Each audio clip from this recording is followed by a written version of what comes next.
enjoying and really focusing on conifers. Planting.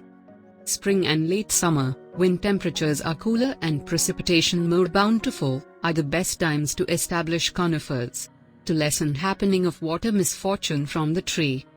Plant on a cloudy day when there is more than adequate soil dampness.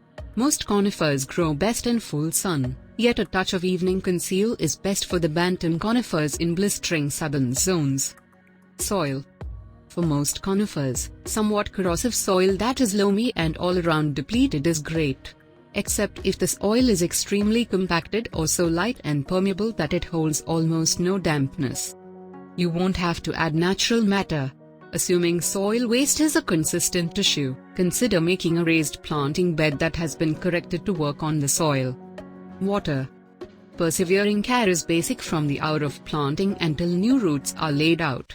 For the initial not many weeks. Check the plant each a few days for indications of stress and water at whatever point the soil feels dry.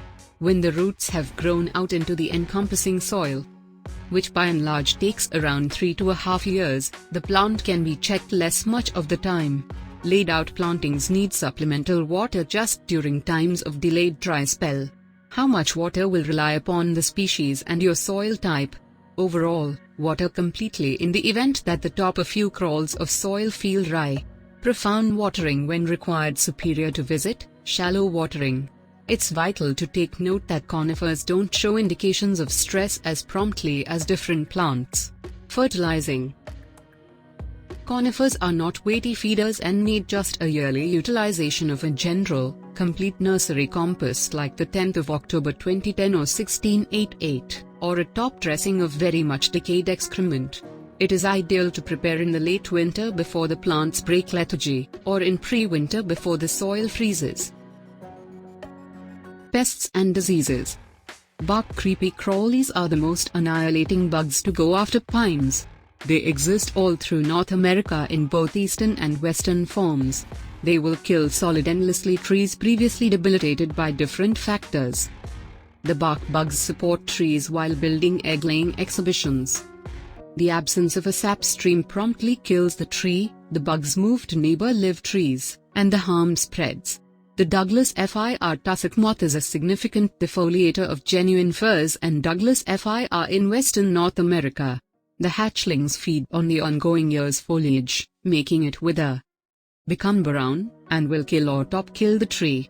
The irritation is thought of as serious and can kill dependent upon 33% of trees in a stand of Douglas fir and deform critical quantities of trees staying alive. Pruning and maintenance. Dead or infected conifer branches ought to be eliminated right away, no matter what the season. Some other pruning ought to be done when the plant is lethargic. Dissimilar to numerous deciduous bushes, most conifers can't trace sprout from more seasoned wood, so a decent guideline is never to eliminate more than each third of the total growth in turn. Assuming you prune too radically, the plant might in all likelihood never completely recuperate. A large number of the bantam assortments never should be pruned.